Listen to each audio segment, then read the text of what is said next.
Welcome all. I thank you for joining us for our inaugural Human Mobility Dialogue. It's brought to you by the Human Mobility Initiative, an informal collective of humanitarians focused on addressing the growing crisis of displacement. As of the time of this broadcast and our briefing, June 30th, 2026, the number of people on the move globally has exceeded 118 million. So our conversation is ever more timely as we address Beyond Refugee Day, a unified commitment to collective action. I'm your host, Jeff Oppenheim, lead impact storyteller for Channel4Cause. Our panel today is produced in association with the University of Texas, Rio Grande Valley School of Social Work, and also by the newly formed Rotary E-Club of the Rio Grande Valley as well. Today, I want to start our program off by sharing that Channel4Cause has been focused on this humanitarian crisis since its founding through the Stand Together for Children project, raising awareness and funds for refugee children globally while empowering youth locally. You can find the link in our chat or go to our website, Channel4Cause. Our panel today, represents a greater expertise than our own and a far longer commitment in addressing the issue of human mobility, or more specifically, displacement, refugeeism, immigration, and migration. A lot of times those words get confused into one and misused often. But today we offer a range of perspectives coming from a cause-driven NGO, a community-focused nonprofit, the business and economic sector, civic action groups, academia, and of course religious leadership. More than that, our panel not only talks the talk, they walk the walk, and on a daily basis. So I invite you to lean into the conversation, learn from their expertise, gain clarity above the noise, and discover, I hope, how we all might stand together in unified collective action. For the sake of optimizing our brief time together, I'll not be reading a lengthy bio for each of our guests. Instead, Liebe Hammaker, my co-producer, who is also on the line with us, has and will continue to post LinkedIn bios and contacts for everyone in this panel in our chat section and also below. We encourage you also to take this time to subscribe to our Substack and or our YouTube channel. And both can be found either here in the chat or also by searching Channel4Cause. Here we will continue to post one-on-one articles on each of our panelists throughout the coming weeks. And we'll also offer a new dialogue each and every month. On that note, I want to begin our program by reading something, that's visible from my window at studio almost, just a few miles down. It represents a value I grew up believing was a guiding principle of my America. It goes, give me your tired, your poor, your huddled masses yearning to be free. The wretched refuse of your teeming shore. Send these, the homeless tempest-tossed, to me. I lift my lamp beside the golden door.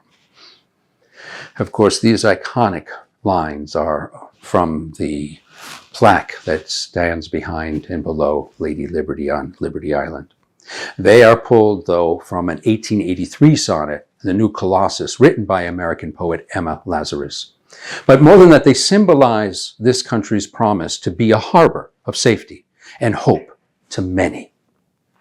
But as we ready to commemorate 250 years of this American way of life, to be marked in the same harbor in which Lady Liberty sits, where more than 40 tall ships, numerous Navy vessels, representing 20 plus countries, will be sailing by. No doubt many of us will feel a dark cloud still hanging in the political horizon that dampens, at least this American's desire to wave the old red, white, and blue. So I suppose I treat this panel as a reinvestment of sorts. And as such, I promise to lift my voice in question in order that we, the people, might examine the issues more deeply.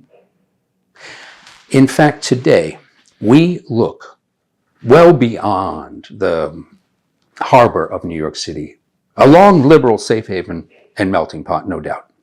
And instead, we looked to the heartland of America. You will hear our panelists reporting on their work in Texas and Chicago, and even internationally. Work that is sometimes cast against local, state, and federal policies. Although we had a recent win, I will say, with the Supreme Court's ruling on birthright citizenship, we'll take them where we can get them, thus offering a measure of hope, we, those gathered here today, aim to begin a unified commitment to collective action that lives well past June 20th, World Refugee Day. On that note, and still applying a historic lens, I turn to my first guest. To Sean Doles, who is Public Affairs Officer of the Greater Austin YMCA. Sean, welcome. Great to chat with you again. Yes, thanks. I'm honored to be part of this incredible group. And humbled. Well, Sean, I'm sure a few people listening in went, all right, we're keeping an historic lens. Why did we turn it to the YMCA, my rec center for me and my family? But Sure. I learned so much chatting with you. Tell us a little bit about the history, which actually predates the reference I just made of Lady Liberty. Yeah, the YMCA was founded in 1844 in London and came to the United States in 1851, starting in Boston. And this year marks the 175th anniversary of the Y in America. And from its very founding, going back to in London, where they were trying to serve the hundreds of thousands of young men flocking to the cities in the Industrial Revolution, to Boston, a thriving seaport with young men coming in, as well as industrialization going on across New England. From its very origins, Wise existed to serve young men, but in many cases, newcomers to a community. Shortly after starting in Boston, all the way across the continent in San Francisco, 1853, the Y started there, and not long afterwards was serving folks from China who were coming in to work on railroads.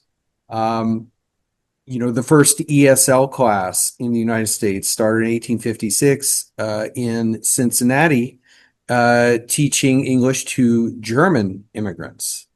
And it, for 100 years, housing was a mainstay of YMCA's. At one point, Wise rented out more rooms nightly than any other hotel chain in the world. And in many cases, it was a person newly arriving in a community looking for a safe place to stay.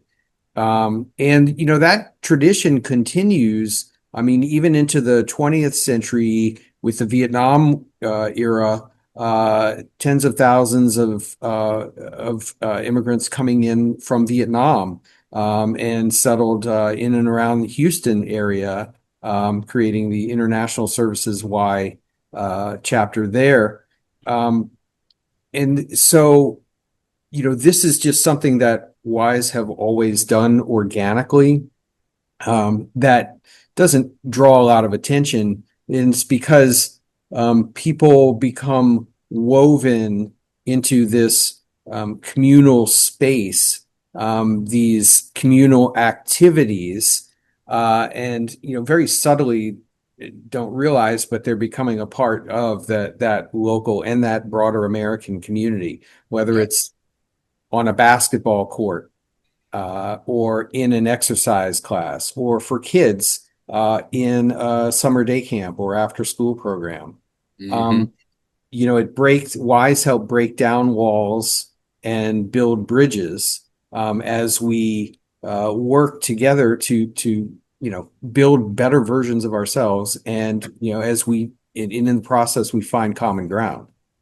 Yeah, you had mentioned that too when we sat down on the documentary, and I had the pleasure of interviewing you there with the cameras turning. So I don't know if it was quite the pleasure for you, but one of the things I found so interesting, and we were very particularly talking about the influx within Austin of the Afghani refugees, and you had so spoken about even the simple task of two mothers from different places watching their child learn how to swim and how that began at least the start of a dialogue. Could you elaborate on that a little bit?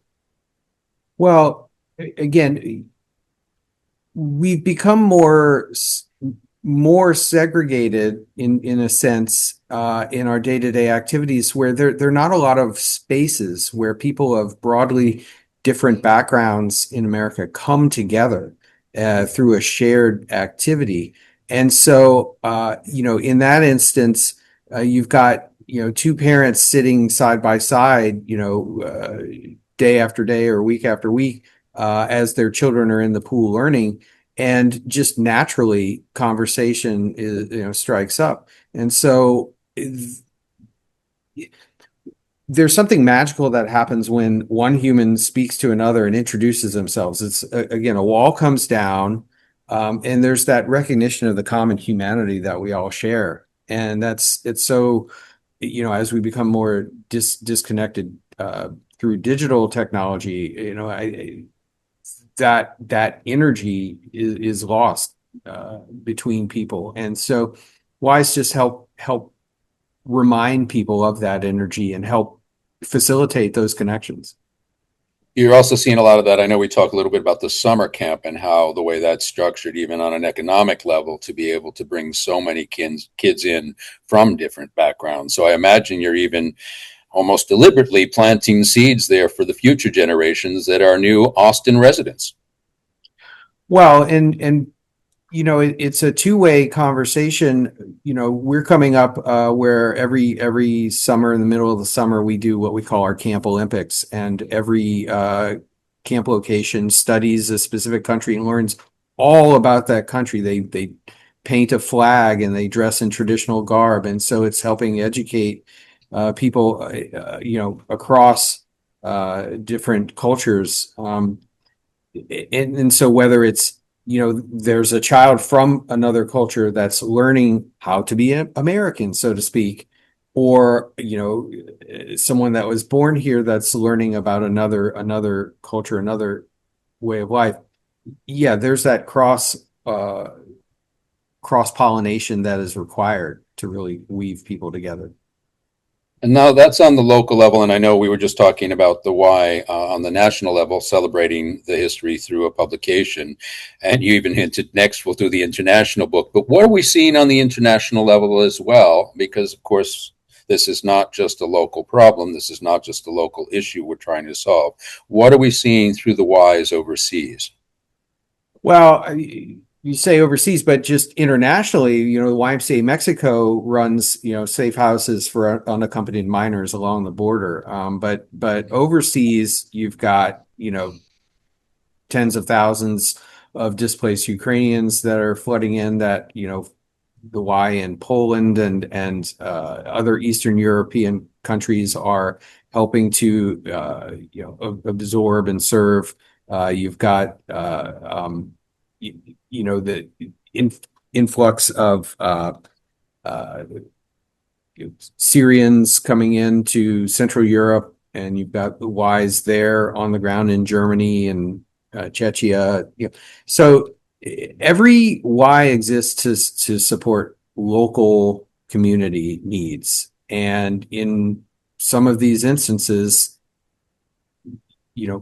people come together and mobilize and really improvise. And that's in a lot of ways how innovation starts. It's how Anjem and I, the folks at Global Impact Initiative came together. There was a real crisis when a local refugee service organization closed its doors, and we had to come together and figure out a way to respond in real time. And I mean, if you don't mind, I'll share a little bit about that. Please, yes, I was going to ask you by way of introduction to Anjem. Yeah, yeah, because really, to be quite honest, I personally and our local YMCA organization, I can't say that we had a long history or deep history in connection with, refugee service organizations, although we do provide, food distribution and variety of other basic needs services. But when we saw this influx of refugees coming in from Afghanistan and Ukraine, and Anjem had made us aware of some of the needs, we responded by putting together an artisan bazaar that was hosted at YMCA's around Austin. And I think a key point here is that, at least the way WISE operate, is that we don't have to be the experts in everything. In many cases, we just want to be supportive collaborators and partner with leaders like Anjem and organizations like Global Impact Initiative that have the real deep expertise and the deep relationships in those communities. What we have is we have facilities and we have a network that we can mobilize, and we have a lot of like-minded people that want to make better communities. And so what we've done is, we will schedule an artisan bazaar. Oftentimes it's around sort of a holiday or gift giving time, around Mother's Day or around the Christmas time. And Anjem and her team will organize these artisans and chefs and just incredibly talented people to come into a Y and showcase their wares. And we will, again, market it and, get out onto the TV stations and get the word out in the community. All of our members, who are coming in to do their workouts and whatever, and then they happen to see this, something going on in the gymnasium. And, in that process, you've got person-to-person interactions, you've got new relationships. Commerce is taking place. It's the American spirit in its most fundamental form, or the American dream, like using your skills and talents to create economic empowerment. And it's created some really transformational results for the participants. And at this point, I'll stop and let Anjem talk more about it and the wider work that GII does, because it's so inspiring. Thank you, Sean, for that information, and also that great lead into Anjem. Anjem, my friend, so great to continue our ongoing dialogue, both on camera, off camera, and this friendship that continues to unfold and blossom. So tell everybody, what is GII and what communities have you served over the years? Thank you. Thank you, first of all, Jeff, for inviting me. Thank you, Alibe. And I'm honored to be here with so many of you, several of whom I'm proud to call my friends. And special thank you, Sean, for being the most amazing partner and friend. Sean goes above and beyond every single time, and I'm most appreciative. So as far as the Global Impact Initiative is concerned, it's a nonprofit based in Austin, Texas. I launched it during the thick of COVID. And first, it was designed to address digital inequity. The sharp divide between people who had access and those who didn't became all the more obvious as the pandemic took hold. So we started supplying computers to households who didn't have any, so children could go to school, parents could work online. And then the refugees started to arrive. So GII pivoted, and we offered programs for refugee children in terms of educational programs, language learning, and then upskilling, reskilling, multi-skilling programs for the adults.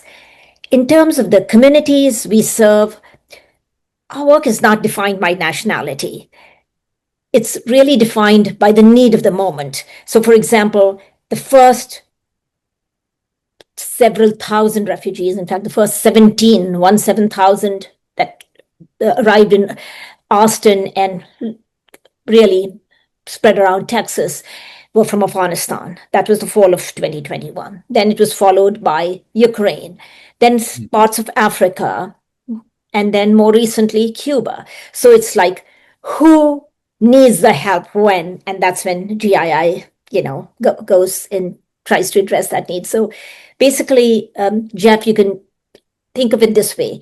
There are gaps, and these gaps disproportionately impact vulnerable communities. So how do we creatively address those gaps? That's GII is that answer. What's so interesting too, inherently, as you listen to the groups that you're serving and how they have identified, as it were, in moments in time, you can get a sense of what was happening in the world, in other parts of the world historically, and you get a sense of causation. So address those issues of causation that have brought these, I'm going to use your term here, new neighbors, that have brought these new neighbors into Austin and under the care of GII. To answer that question, Jeff, there isn't one cause of mobility. It's a convergence of forces. So clearly, some of it is crisis driven. It's war, it's political instability, persecution, climate, all of that causes displacement. But then there are economic factors.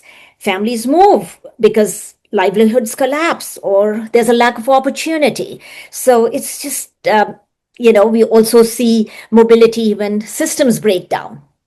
So all of those reasons, whether it's education, whether it's healthcare, what have you, cause people to leave. But most of the people, the 122,000 refugees that currently live in Texas, arrived because, were displaced because of war and crisis in their home countries. That's a staggering number just there in one state. Yeah. I've had the joy of interviewing, in fact, and speaking to a lot of your staff, and some of them are even coming from these countries. So it's so interesting to be able to peel the onion a bit and understand how this gives them not only purpose themselves, but then they're able to bring so much in the dialogue and the way, not just what you're doing to serve, but even in the manner that it's served. And I know much of that really revolves around a trauma-based lens, especially when you're working with many of the young people. To talk about that aspect of working with the constituencies that you serve. Oh my goodness. So 40% of our staff are refugees themselves. And every single refugee that I have met, every single one, has some trauma, some anxiety-related issue, when they first arrive. It may be hidden sometimes, but many a times it's so much more obvious. And, we deal with it. Although GII is not one of those trauma agencies, but then we refer them to others that help. So it's like, it's very, very difficult. Just yesterday, a refugee took his life, and it was a very hard evening. We had been monitoring him. It was just one of those situations where each time he encountered several hurdles, and he crossed one, and then there was another wham, and then another bigger whammy, and then yesterday it just probably became too much. He gave up. Now, there is a trauma-based agency in Austin that was helping him. He was their full-time client. But then we run into those challenges with, who pays for this? The resources are very, very limited. And it hurts us today. And a lot of us are sitting here feeling guilty. I have a big weight on my shoulders. Did he really get the help he needed? Or was it the bare minimum for him to, and there were underlying issues that we couldn't. So there is so much we need to address that we don't have the time or the resources for. So, well, thank you for letting us all know that there's ultimate impact in that level, even when we feel that we have begun a successful outreach and treatment, as you say. I want to move actually on that note to two of our panelists here coming from the schools of social work, because it seems timely that we segue over there. Dr. Luis Torres is the founding dean of the School of Social Work at the University of Texas, Rio Grande Valley, and Dr. Maria Vidal de James, director of the Center for Immigration and Refugee Accompaniment, as well as director of the Practice of Social Work Migration Studies subspecialization at Loyola University, Chicago. So if I may rely both on you, Maria and Luis, to be my dynamic duo here to really address this next section, as we really look to the role, not just of academia, but very specifically social work, because I think too often perhaps, and you can address this in your own way, academia is sometimes seen as a passive resource that is sort of locked away in its ivory tower. And yet, having met both of you and spoken deeply with both of you, I know that is anything but true. So, Luis, Maria, let me open it up to you. Sure. Maria, you want to go first? Your microphone is off. I mean, there you go. Okay. First, I want to thank all of you very much for the invitation to be here. I'm very honored to be here, and am super committed to this issue that we're speaking about today. Jeff, you mentioned that sometimes institutions of higher ed are considered passive resources. Some of the language that we're using now is talking about universities as extractive institutions, where we're taking from communities and not giving back to them. And as a Jesuit institution where I teach at Loyola University, which is a Jesuit institution. I see Father John is with the Congregation of the Mission. My husband teaches at DePaul, which is a Vincentian institution. But I'll talk about the Jesuits a little bit. As an institution of higher education, I think that we have a really important role in supporting the formation of citizens and young professionals, social work professionals, but I'm going to broaden it out to really all of the careers that we have in our universities. The formation of these citizens and young professionals that in solidarity can accompany migrants in different ways, accompanying them in the construction of a more inclusive local and global community. And shaping the relationships, institutions, and programs and policies that affirm the human dignity of migrants and refugees and asylum seekers, and in which they can realize their capabilities, exercise their rights, and transform their social condition. We also engage in research, and as an institute of higher education, faculty, students, all are involved in some ways in research. And Jesuit institutions are really value inquiry and the pursuit of knowledge, but with the purpose. And that purpose is fundamentally tied to improving the human condition. Our scholarship is supposed to address global issues, promote social justice, and actively serve the marginalized and excluded. And I see us at Loyola and the School of Social Work really embodying that. And then finally, schools of social work also engage in service, or institutions of higher education overall should. Our students, at any given moment, we have nearly 500 students who are actively involved in field placements. These are internships that are anywhere from 500 to 600 hours a year.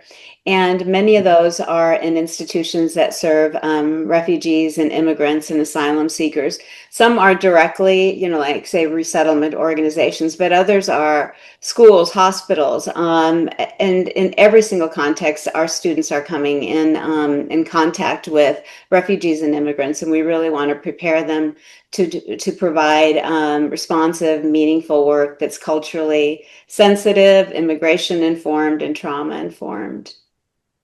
Thank you. Luis?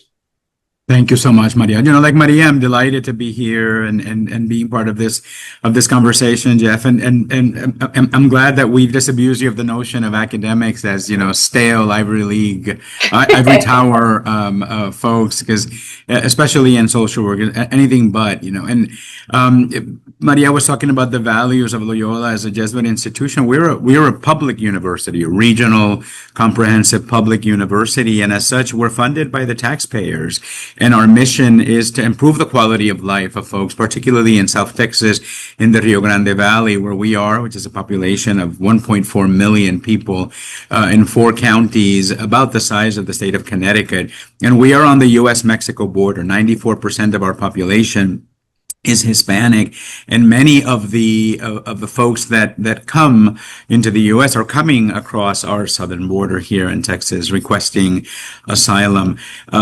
Working with refugees is part and parcel of social work as a discipline and as a profession. Social work can trace its roots 133 years to the settlement house movement in Chicago with Jane Addams and Ellen Gates Starr. And if we remember our history, what that was about is to welcoming newcomers and making sure that they had food and they had housing and they had employment opportunities and dealing with the loneliness and the isolation that often comes with being a newcomer, and above all with the trauma that comes from leaving the place that you've known all your life and suddenly finding yourself in a new place where you come with lots of hopes, but where you're not always welcome with open arms. And we are living it here again 130 plus years later. We are welcoming a lot of folks from all parts of the country that have faced unspeakable trauma in their countries of origin, unspeakable trauma in the journey to get here to us.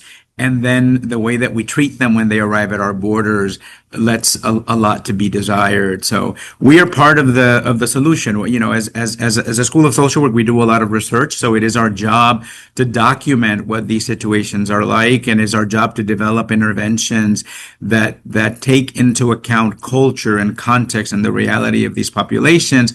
It is also our job to lend our voices to those of the folks that we're working with in advocacy and talking to our elected officials and trying to humanize the narrative about these populations that are our neighbors, right? They are brothers and our sisters. And we need to do more, and conversations like this are a step in the right direction.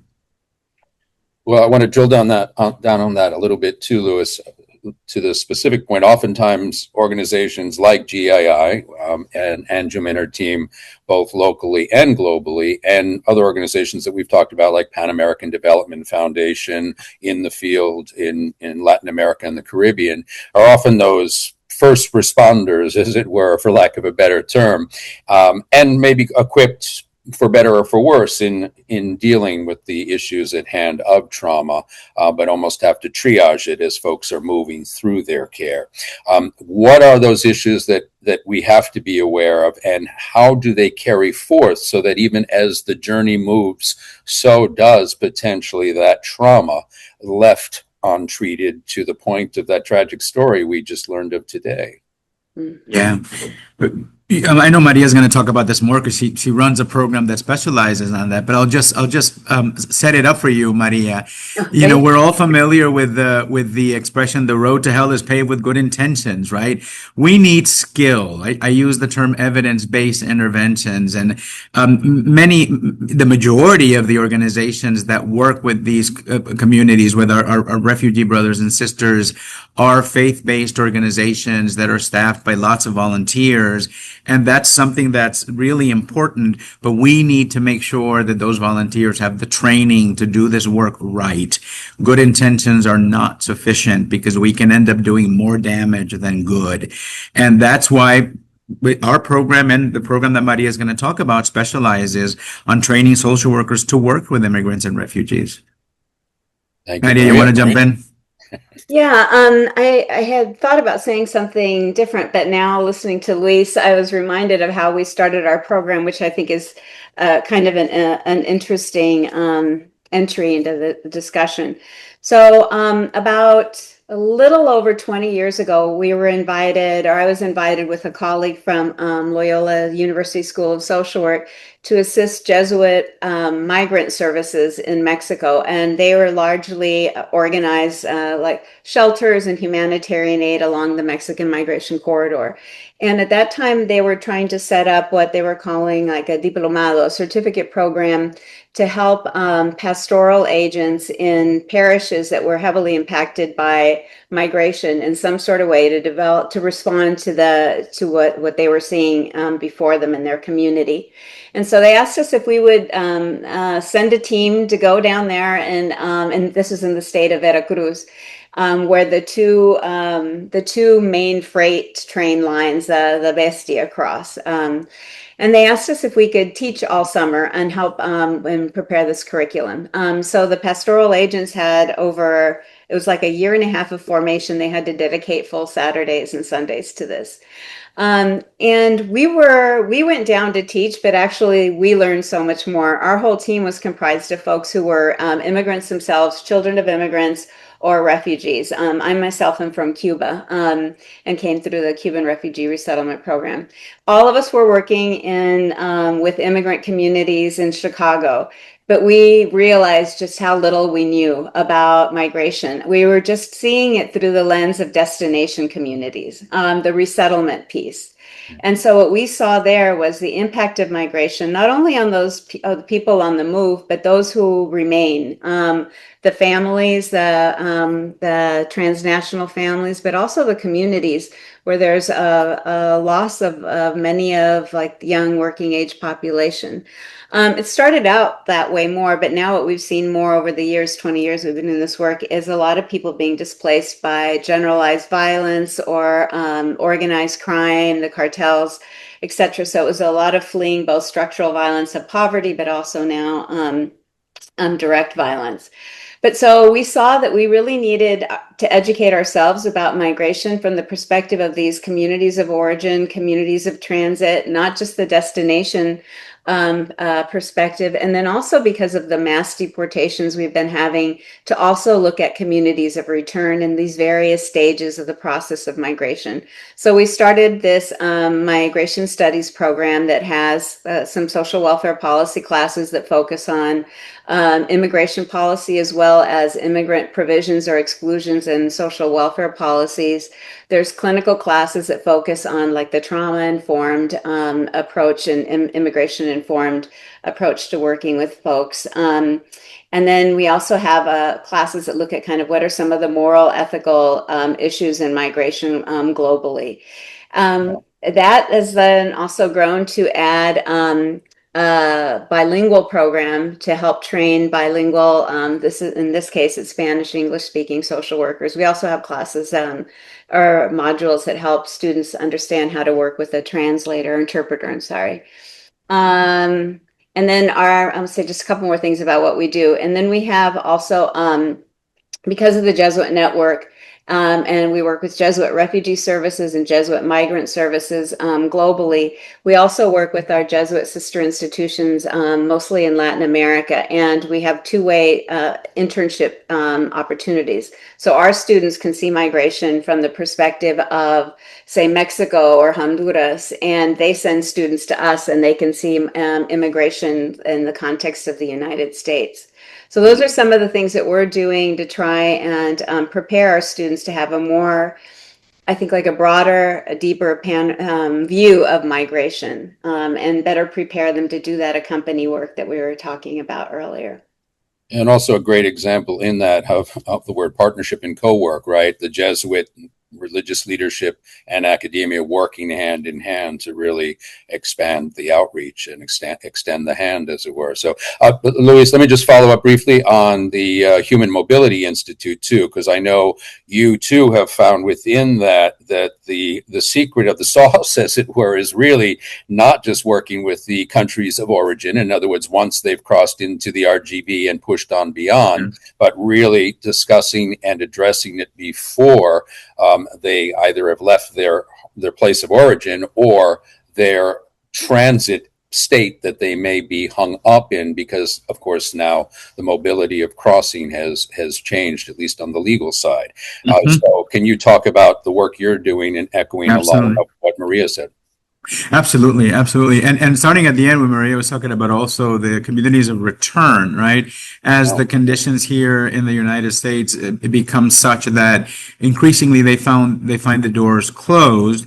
And as the dangers of the journey continuously increase, many folks turn back, at some point along the journey, or they get here and they're sent back, right? So we also work in country with the communities that have to find a way to welcome them back, and there are different dynamics, right? It's if you returned on your own without ever making it over here, or shortly after you make it over here, it's one thing. If you're deported after you've been in the U.S. 30 years and has spent a new life and have a new family and you have a spouse and you have children and you have a life here, that's a different dynamic, because chances are that that person's not going to want to remain in a country they no longer know, and they're just going to try to get back in any way that they can.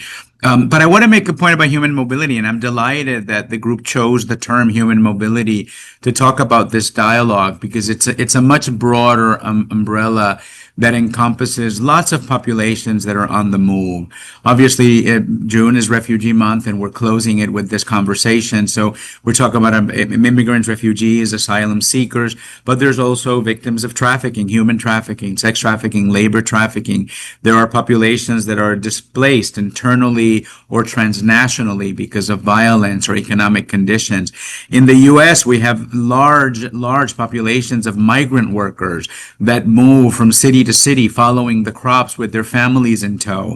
And they have all kinds of very difficult dynamics with kids that are taken out of school every few months and have to adjust to life in a new place, right? So this concept of human mobility allows us to shine a light on all of those different dynamics, all of those different populations on the move. And it is a more global approach, a more comprehensive approach. We have a Human Mobility Institute in our School of Social Work at the University of Texas, Rio Grande Valley, that focuses on working with all of those communities from a variety of perspectives. Obviously, we conduct research to have a better understanding of what the needs and the strengths of these communities are. We have students that do their practicum opportunities or placement opportunities in agencies that serve these communities and that receive training on how to work with these communities. We do capacity building for organizations that are serving these communities and may not have knowledge about the culture or the context or the way in which you work with different populations. So really it is a comprehensive global effort that requires partnership and continuous dialogue between all of the various sectors that you've nicely represented on this panel. Well, thank you for that, Luis. And I have to say, having spent so much time, yes, in Texas, but also very specifically now in the RGV, which I always go, well, that's not quite the Texas I knew from Dallas, Houston, and Austin, of course, but really such an eye-opener. And it's to the point where I hold my industry of journalism and documentary filmmaking accountable. And I hold up my own hand to the flame, because the optics, left or right, have been one of such negativity coming out of that region. The same one chunk of fence that may reach 30 feet rather than the fence right next to it that may go 6, right next to the one that's made out of wood, right next to no fence. And of course, this sensibility of the flooding of the gates, which has happened, of course, at times, but due to various political circumstances and changes in policy that were windows of opportunities flooding in. But the one thing I have to say in the community that I see is an entrepreneurial spirit at its core, a bootstrap community, an entrepreneurial spirit ready to get to work. Would you just briefly address that? And I also want to throw it back to Sean, because you referenced that in what you're doing with the Bazaar with Anjum, and Anjum, your workforce readiness as well. So right after Luis is finished, I'll reach out. Yeah, I mean, these folks are coming to work, right? They when we think about immigrants that were arriving 20 or 30 years ago, which were overwhelmingly economic immigrants, right? They were coming because the conditions, the economic conditions in their countries of origin were just not what they needed to be, with the exception of those that were coming from wars, right? From conflict zones. But, the immigrants that are arriving today, the majority are coming from what could be described as conflict zones, whether it's open wars or undisclosed war or violence from their own governments or from organized criminal groups in the country. They all are coming for both safety and economics. And that's a very different dynamic. And when they get here, they come to work. They want the opportunity to make a living, to support themselves, to contribute to their communities, to help those that they have left behind. And so I think we have a lot of work to do to channel, to be able to capitalize and channel on the energy and the strength and the entrepreneurial spirit and the knowledge that many of those folks bring with them.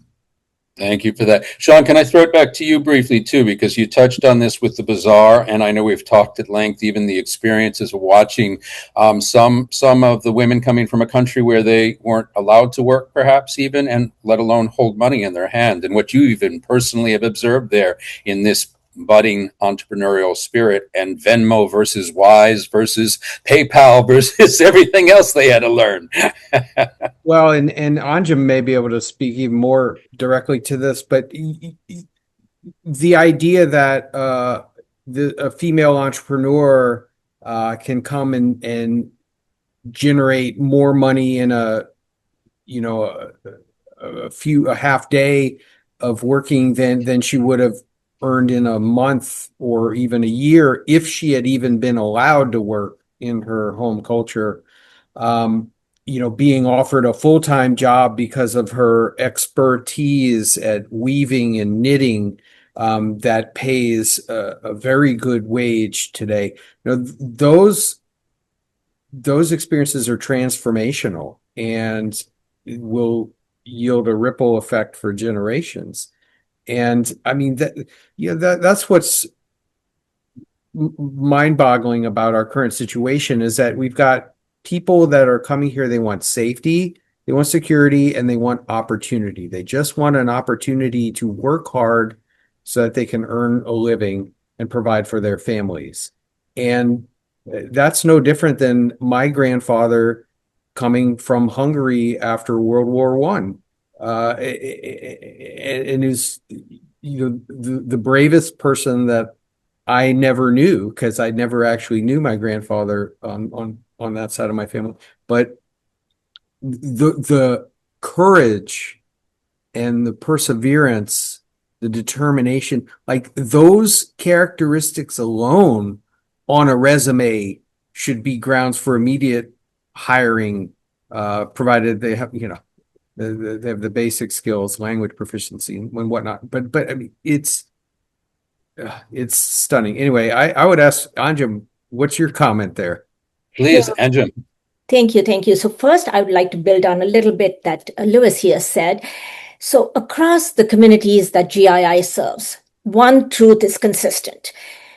The vast majority of people that come, they want to work. They want dignity. They want to contribute. And they want to take care of their families and to give back to their communities. So it's rarely a question of lack of motivation or lack of ambition or lack of talent. But what is almost always needed is access. And when that access is provided, then there you go. And then coming to Sean's point, oh my gosh. So the women, and it was a first for me too, you guys. I'm from India, but I was very fortunate to have an education and come to the US knowing the language. Here were women from Afghanistan who were arriving. Many of them were not literate in their own native language. They can understand Pashto, they can speak it, but they cannot read or write it. What do you do? How do you go from there to selling your goods at a bazaar where you man your own, you staff your own table? And we were very fortunate at our bazaar. We had an intern who saw what was going on. He realized that these women did not have bank accounts. They didn't have Venmo. They didn't know how to count cash. They didn't recognize any any currency, let alone US currency. So he came up with an app, and now it's one of those Remitly-like things, this Stripe or what have you, and people pay through that. And so at our bazaars, we have that app ready, and people scan their credit cards and the money goes to the GII account, and then we transfer it to them. So yes, it's been a very long road, but they're there. They're getting there. The 2 or 3 years have been hugely helpful. And then the Afghan refugees, for example, are getting mentored by the Ukrainian refugees.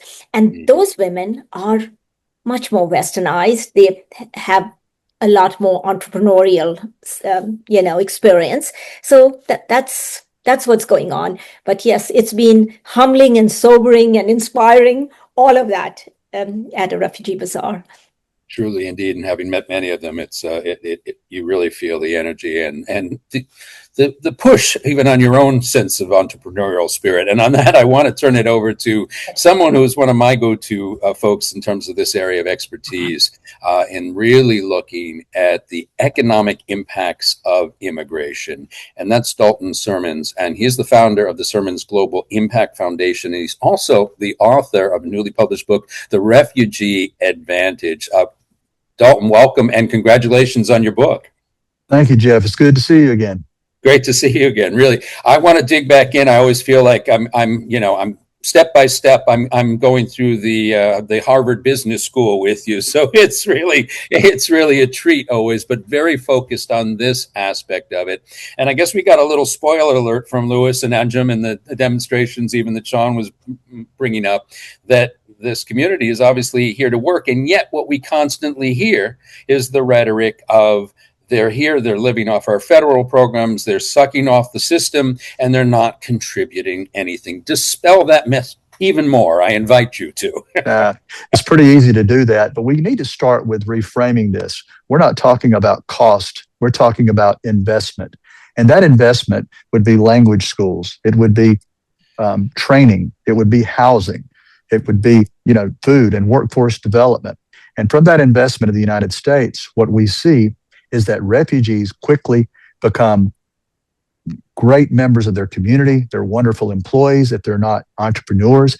And in a short period of time, they become a net positive in terms of taxes paid at the local, state, and national level.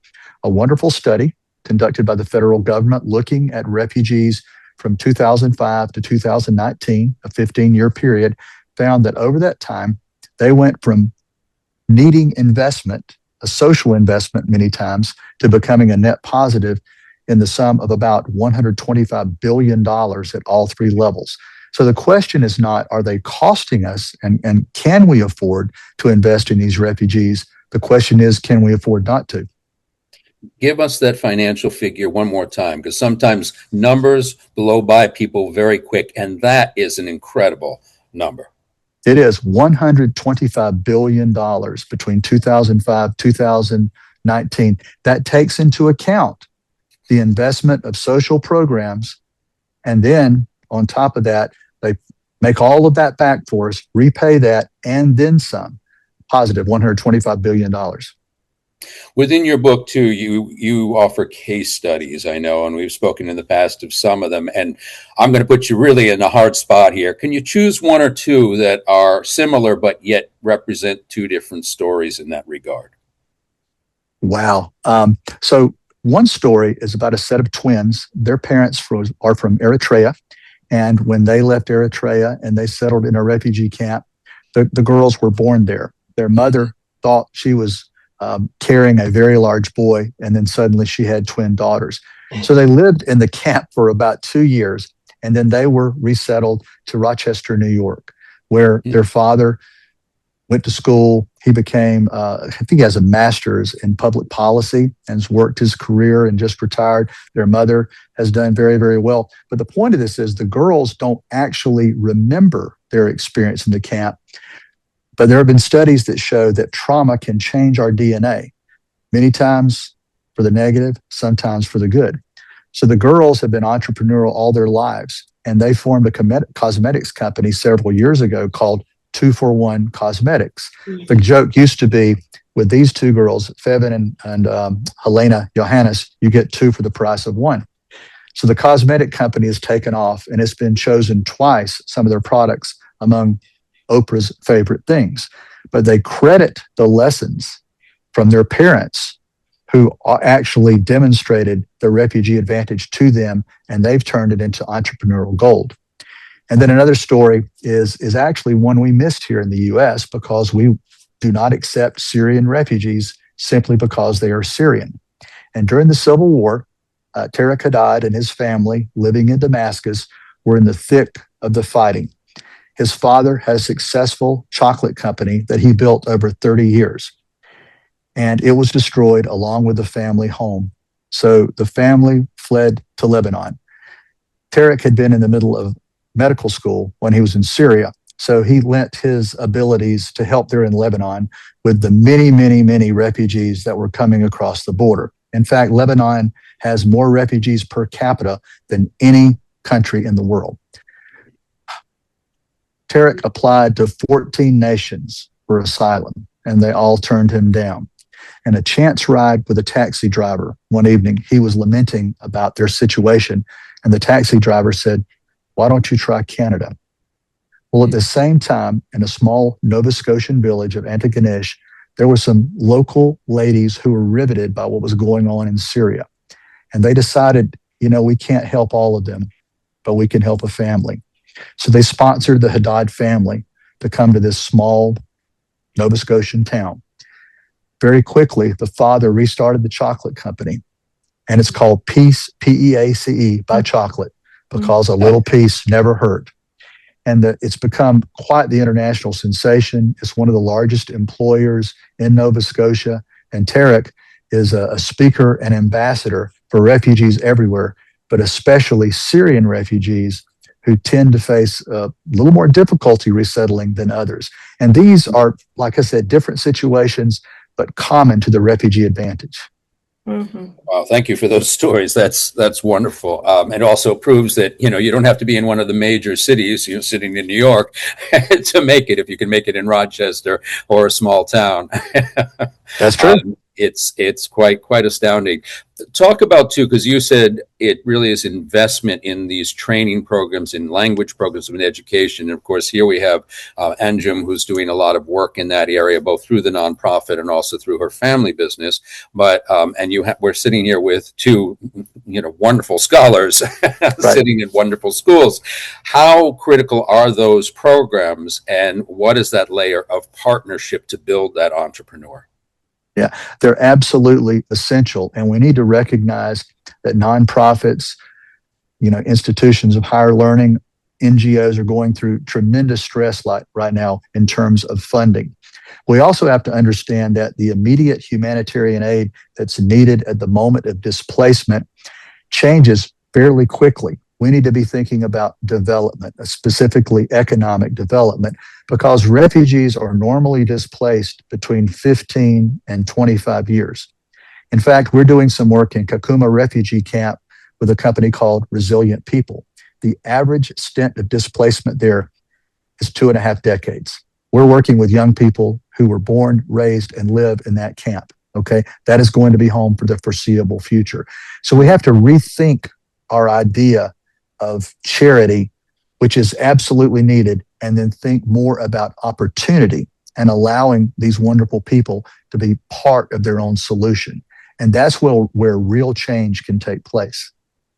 Well, even on that, the empowerment to civil society at large, right? We tend to think with a charity lens, especially in the States. It's one of our best our best behavioral traits, right? When we do it. Exactly. But beyond just writing a check, it sounds like what you're really creating here is a model for different means of supporting maybe even businesses through new structures or impact investing.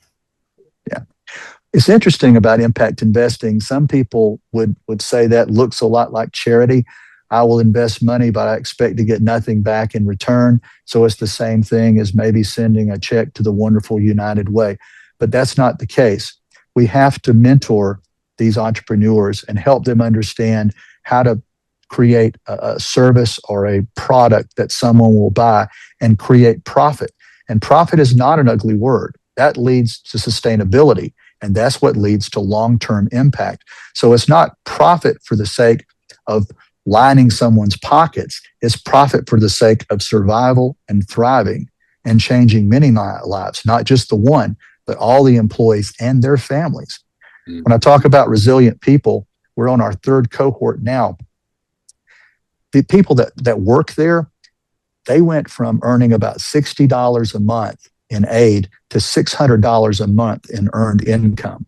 They've left the camp. They've relocated to nearby villages. And they also have the satisfaction of knowing they're earning their way. They're part of making a difference for themselves, their families, and their new communities. All of that is essential. And when you talk about working with, is that through your foundation? Just tell us a little bit about the foundation and how it's structured. We're fledgling, but overarching, we're trying to help change the narrative surrounding refugees. They're not always a people in great need. They are contributors and they are economic engines that should be valued by any community where they settle. And we do that through the book, The Refugee Advantage. We do other research and writing and advocacy, and we also invest in companies like Resilient People, and most recently, a venture fund that's being sponsored by the International Rescue Committee.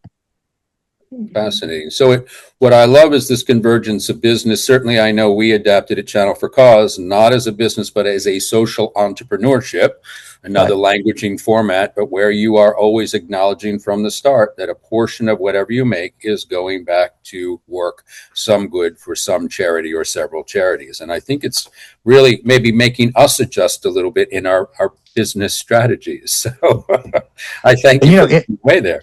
Yeah, I was just going to say quickly, Jeff, any business can be a social enterprise if you refocus how you look at a bottom line. If you think beyond what is the financial outcome of a period, but think also about, okay, what am I impacting? Number of employees, wages, and benefits that are improved. What's the economic impact on the community? And you weigh those things as well. It transforms the business into just a profit center, but something that's conscious capitalism. And it's a wonderful thing. So you don't have to get into a certain line of business to be a social enterprise. Wherever you are right now, you can create one. And certainly one of the other examples we know well, because it's partly how we met, is the Rotary Clubs, which are a great way to get involved with the civic leadership and business entrepreneurship and meeting fellows that are interested about cause-driven reaction. Louis, I know you happen to be a member too. Do you want to just say a quick word about Go Rotary? Absolutely. I've been in the Valley for 6.5 years, and I joke I've been a Rotarian that long because Dr. Elaine Hernandez, who's joined us today, was waiting to intercept me at the checkpoint with a Rotary application. But Rotary is a civic organization that's all about service to our communities, and we don't like Dalton was saying, we don't think of the work that we do as charity. We think about it as investment. We just launched a new Rotary Club, which officially starts tomorrow. Dr. Elaine Hernandez is stepping down as her year ends as district governor, and tomorrow she becomes the founding president of the Rotary E-Club of the RGV. It promises to be a serious player in this region. We need 15 members to charter a new club with Rotary, and we had 61 founding members. About half of them are from the university communities in the RGV, and about half of them from the community. So we are really overjoyed with gratitude for the outpouring of support that we've received to start this new club. And we're going to focus on issues that are of relevance to our membership, health and mental health and well-being, populations on the move, border issues. And so stay tuned for more on that one. Well, the other partnership too that I know you work with very closely, and I know Pastor Ann is on the phone as well, is the faith-based community. And if you and Maria would just quickly tell us how critical a link and critical an arm. I know, Maria, you already touched on that with the Jesuits, but if there's anything to add there, and I'd like to bring in our next panelist as well on that. Go ahead, Mons. Yeah, Maria, you want to say something, and then I'll. You El go, micrófono. you go ahead and then I'll jump in. Yeah, we have to work with our faith-based communities. You know, there's this old expression that they asked some big bank robber about, you know, why do you rob banks? And the answer was because that's where the money is, right? So why do we work? Why do we work with faith-based communities? That's where our people go, right? When you find yourself in distress, the first thing you rely on is on your faith. So you're going to go to your mosque, you're going to go to your synagogue, you're going to go to your temple, you're going to go to your church, right? And a word from your faith-based leader can make all of the difference in the world, and you connecting with an organization that really wants to help you in a more open and welcoming manner. And Maria? I would echo what Luis is saying in terms of that's where people often go for, because it's a trusted institution for most of us. I work with the Pastoral Migratoria in Chicago, which is a migrant-to-migrant ministry that's in 50 parishes in the city of Chicago. 45 of them are Spanish-speaking and 5 are Polish-speaking. And what they do is they do social pastoral accompaniment. What we've been supporting them in is in training women to be facilitators of peer-led mental health support groups, or emotional health, they're calling them, support groups. And so I think for me, that's like a real clear example of like how the School of Social Work can provide some sort of support and connection while the church is attending to some of the immediate needs. But I also want us not to forget how important religious leaders across faith communities have been in terms of the forefront of public advocacy for immigrant rights. I think the humanitarian aid and support is critical, but also I think the prophetic voice that they've had in terms of advocacy for the humane immigration policies and trying to move us from indifference to caring and welcoming newcomers. Well, thank you, Maria, for that. And it cues up beautifully my introduction to Father John Bosco Odongo. Please, Father, join the conversation and illuminate us, if I may use that word, on the critical role of the church in this partnership that we've been talking about. Jeff, Alibe, and all the members present here, I'm really grateful for this opportunity. I call it opportunity because, first of all, I'm a Vincentian missionary priest. And as Maria was saying, DePaul University is a university belonging to us. And most importantly, as St. Vincent de Paul said, our masters are the poor. Our lords and masters are the poor. And actually, listening to all of you, you have really enriched me this evening. At some point, I started by writing a lot of things and I stopped because you really pierced my soul with all that you have shared, because it's all coming to human suffering. How do we respond to human suffering in our time and space?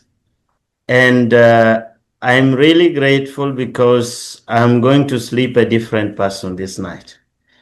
And the church, as a Vincentian missionary, I have seen so many people suffer. In my own apostolates, where I've served in Uganda, in Kenya, Tanzania, here in Italy. I'm here in Italy now. This is my 8th year, and I've just lived as a priest for 10 years. And in these 10 years, 8 years I've spent in Italy.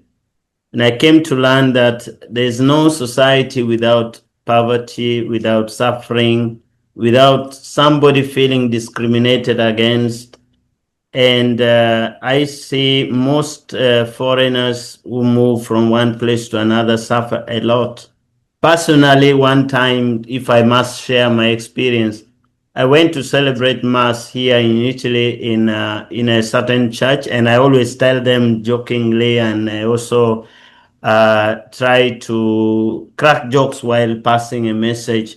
That I closed my collar, and I put on a jacket. So I went and reached this church, and it was a church dedicated to Our Lady of the Miraculous Medal. And so I found this very holy lady. So I felt confident to go and ask her, where is the sacristy? And before I opened my mouth, she blocked me. I want peace, because she already saw that I am not white. So in her mind, she thought that I'm already the enemy because I'm black. Oh. And she did not see that I was the priest coming to celebrate the Mass she was waiting for. So I said, please, may I just, no, I want peace. So I distanced myself. I stayed a little bit far, and I waited for time. The sacristan came, and then I followed him. So when they rang the bell, I put off the jacket, and the collar was there. I vested everything. She saw me coming, and that evening, so many people came to that church. So the sacristan was worrying, what have you done to our church? At the same time, I've gone through a very terrible experience. So this lady was just seated in front of the lectern where I was going to read the gospel. So I just began the Mass. I said, what a beautiful church, because so many people were there. And I celebrated the Mass. And the point was preaching the love of Christ, making Christ be at the center of our lives. So I just continued to preach, and the lady was looking at me. She felt very bad, very bad. And then at the end of it all, she disappeared. She did not come to say anything with me, but I saw that she regretted. So sometimes the problem is that we have is the kind of mentality we have. We want to be so formal that we want to know the person in front of us so that we behave in a certain way. That is not helpful. Personally, I think that in our churches, as I told them also, the hospitality should just be based on human dignity, that I see a human being in front of me, and so I help. Whether it's Italian, American, Ugandan, Kenyan, whoever, I just see a child of God, and that's all. And so moving from one place to another, I've really learned a lot, and I have seen that every human being, even in my own country, there are people who are good, there are people who are bad also. The actions of human beings cannot be generalized. So it's also our contribution of the church to not only to preach, but also to try to live that, because I've also suffered among priests themselves, who now even I tell them, I feel that Christians, the lay Christians, are more Christians than the priests. Yeah, it's very bad to say that, but that's the reality. Because if I am the pastor, I put a barrier in front of another priest because he's black, or because he's a foreigner, or I don't open way for foreigners who come to my church, then the parishioners will even be more fearful. So it's really a time. This is really the time to bring the good news. I think Mahatma Gandhi said that he loved Christ, but he had some doubts about Christians, because if we Christians followed what our master always preached, the world would have changed. Yeah. You see, if we follow what Christ taught in the Gospels, we would have changed the world. But why is it not changing?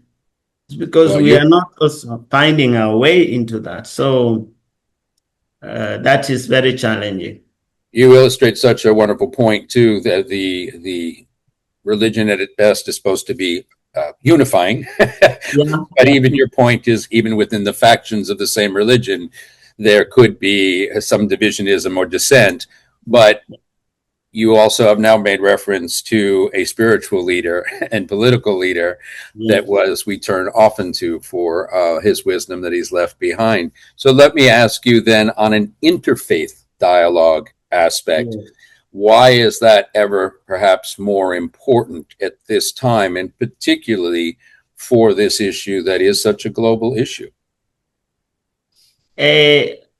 First of all, the problem we have is the understanding of what our religious leaders taught. Most of these religious leaders were inspired by the Spirit of God. And actually, they understood very well what the Spirit was calling them to. And most of it was centered on charity, love, peace, serenity, and all those kind of things. We may talk about Buddhism and other religions. All these religions, if you find somebody who is faithful to what their leader had taught and got inspired of, you'll find that the world will just change. Because one time when I was studying philosophy, I wrote an assignment on Islam. And I was so shocked to find that the definition of Islam is a total submission to God. And so a Muslim is a person who is totally submitted to God. And then my question was, then why do other Muslims kill others? Why do other Muslims do bad to others? But also I was consoled, because in our own home area in Uganda, there was a Muslim who was called Tabligh. He was really a model. I think that he left a very big impact of charity in my heart as a young person, because he was somebody who could be generous. He was a public driver, and he would help the poor, would give the children sweets. So we would run to get sweets from him, and we loved him. So life is about getting to know what was the inspiration behind what our founder brought forth. Like Christ. Christ is all about charity and mercy. If we follow that, then we are in God. So, and understanding the Bible. The Bible I've been studying here, I have so many versions, the Bible in Greek, Hebrew. The Jesuits have tried to maim my mind with these studies, but of course, I hope they will manage. So we have Greek, Aramaic, Hebrew, and all other things. But the Bible itself is very difficult to understand. People, somebody one time I was preaching, and Jesus says that how I wish the fire was already burning, that I have come to divide, I've come to bring division in the world. That statement, I said, it is not about dividing people.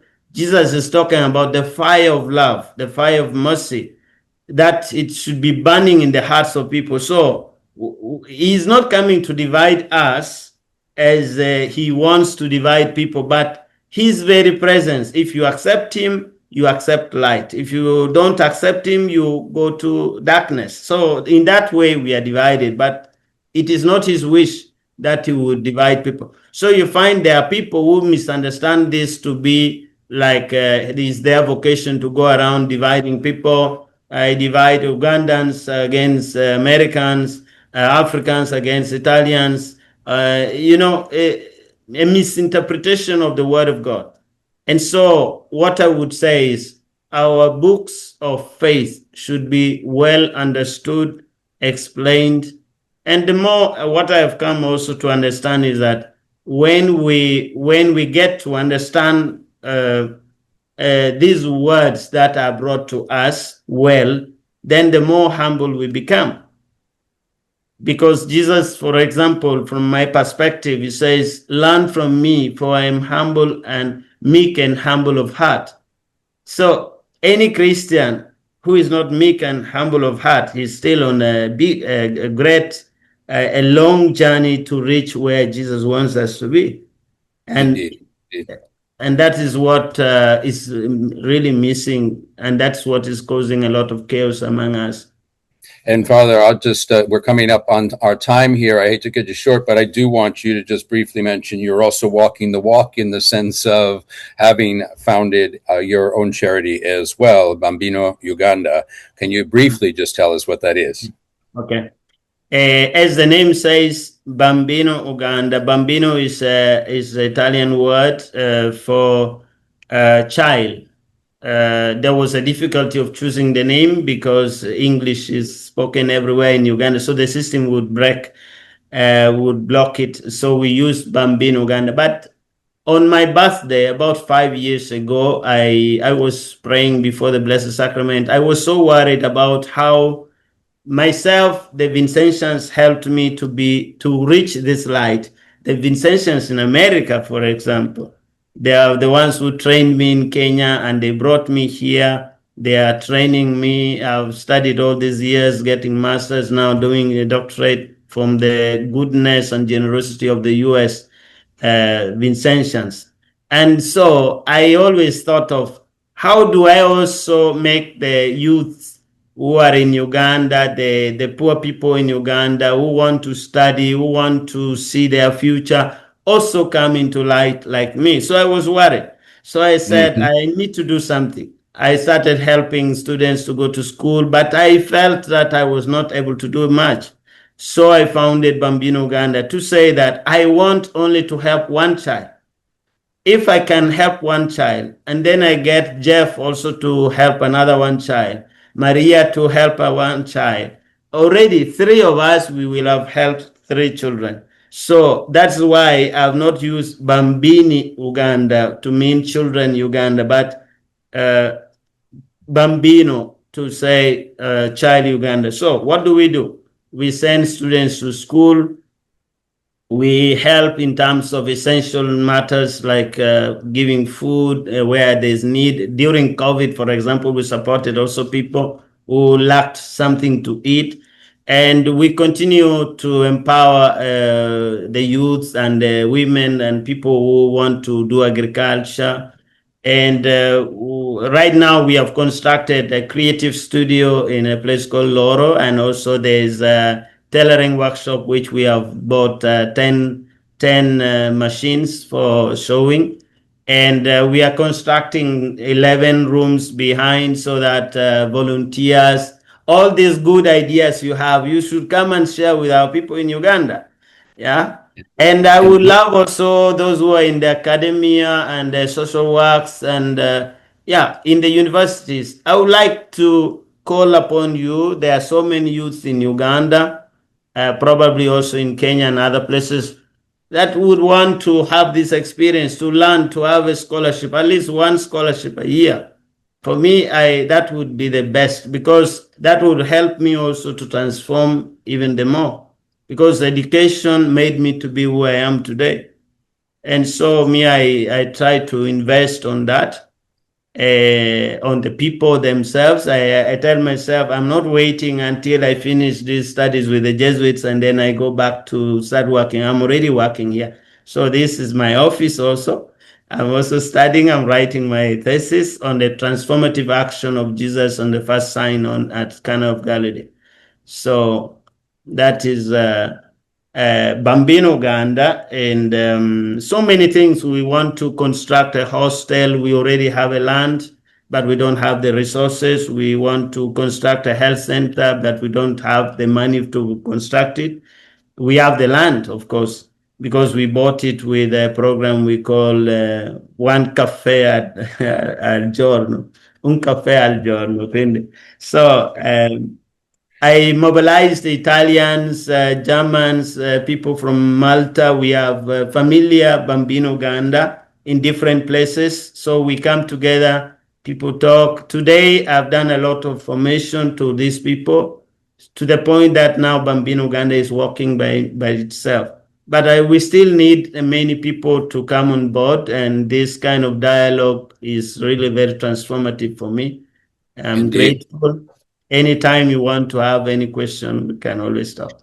Well, thank you so much, Father John. Really terrific to have you here, and thank you for the open invitation to go to Uganda and back to Africa. For me, would be I'm always waiting for you. a blessing. Well, this has been truly a blessing. I know we pushed right up against our time there, Luis. I really want to thank everybody. This is Alibe, of course, my co-producer on this and my partner on Channel4Cause. And please know that many ways we lit that candle on World Refugee Day on June 20th, and we closed the month on June 30th here with lighting the last candle of the month. But I have a feeling just in this conversation alone, we've proven we're going to keep the fire burning, as it were, and keep the work that you are all doing close to our hearts and close to our minds in terms of how we can use it to motivate our own work and or lean in, not just to the conversation, but lean in a helping hand to work with any and all of you. On that note, I really want to say a fond thank you to our panelists here who have just brought such a wealth of information. I feel this really should be done over a dinner conversation, and certainly with a lot of sacramental wine,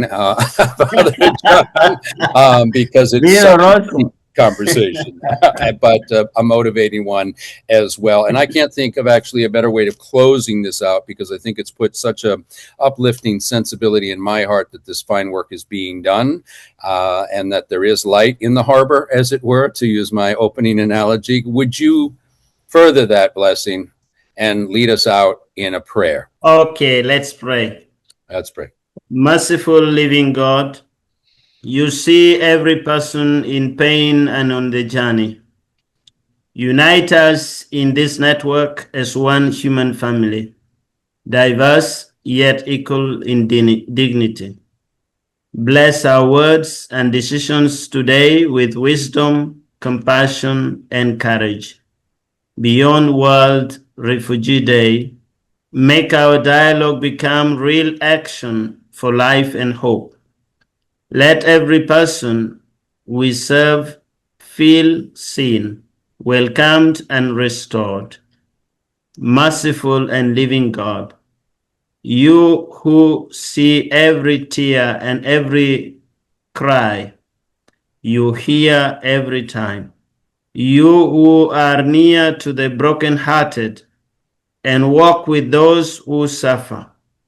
We gather as one human family, different nations, languages, cultures, and beliefs, yet united by our shared dignity and our shared pain. Look upon all who are displaced, who journey in search of safety, who carry loss, fear, and hope in the same heart. Be present to refugees, migrants, asylum seekers, and host communities. Be present to children separated from home, to mothers weary from the road, to elders who long for peace, to all whose names the world forgets but you remember. Make us builders of bridges, not walls. Teach us to listen before we speak, to serve before we lead, to honor each person's story as sacred. May this human mobility dialogue be marked by truth. We will not look away from suffering. Solidarity. We will not walk alone while others stumble. Action. Our words will become shelter, food, education, and hope. For you are the God who sees Hagar in the desert, who hears the cry of the stranger, and who calls all people to compassion and justice. guide us together now and forever. Amen. Amen. Grazie mille, Padre. And thank you all to all of our panelists, our co-host, University of Texas, Rio Grande Valley, and of course, the new Rotary E-Club of the RGV as well. And please know that Channel4Cause will continue to do this work and continue to bring these dialogues forward through our Human Mobility Initiative. And you can find more information and follow us and see more of the excerpts and full interviews on our Substack and our YouTube channels as we go forward. So let's open that circle and that line of communication to you all. And let me turn it over to Libe quickly to say goodbye. Well, thank you everybody for coming together and make my dream come true of really putting these partnerships, all these groups. I really, really appreciate it, and for sharing all your stories. But I also want to let you know now that as the Father just said in the prayer, we will continue this work, and we are going to send you again an invitation, if you haven't received it, on how to join the Human Mobility Initiative. And that way you are going to be, as part of the group, it's an informal friendship. And as a part of the group, you are going to have access to be part of these panels. You can create your own panel, and we are going to support you on streaming it and bringing all these reports together. We are also going to start posting either news or reports that you bring in together with the University of Texas Rio Grande Valley and the new Rotary Club, the Rotary Club of Rio Grande Valley, who they have been so supportive and already offered to be the host as a signature project of the Stand Together campaign. And if you are not familiar with that, the Stand Together campaign, very quickly, is through music, through a song, we all stand together for children, and the documentary Resilience of Innocence, the Making of the Stand Together project. We are promoting awareness about refugee children, which we have more than 50 million right now, living in camps or on the move. And we are also creating funds with that. So in any way that you can support, if you see us on any social media, please visit the website, please support the campaign, so we can already showcase the model. Any funds that they are coming in, a percentage of that will go to Global Impact Initiative with Ajun Malik, who is doing an excellent work on working with her refugee community. So thank you all for staying all the way through, and I hope to see you next month with another wonderful webinar about this conversation.